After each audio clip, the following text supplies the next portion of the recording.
Welcome, today we're going to show you how to fix Wild Rift stuck on loading screen. So the first thing that you need to actually do is to force stop the app or turning off the app.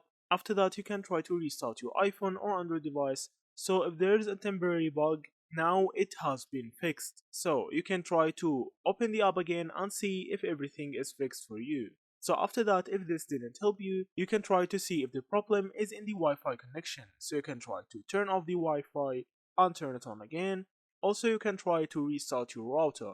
So if this didn't fix your issue, you can try to go to the settings app, and from there you need to go to the general settings. After that, you need to go to iPhone storage, and from here you need to find Wild Rift app.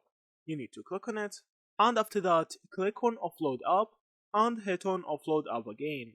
So this will actually remove any bugged files on Wild Rift and will reset the app. Also, you can try to go to the App Store or Google Play and see if you have any update on Wild Rift. So if you have one, you need to update the game. Also, make sure to check if you have the battery saver on or if you have a VPN proxy turned on.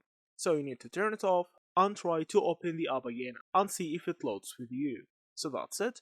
Thank you for watching and see you in the next videos.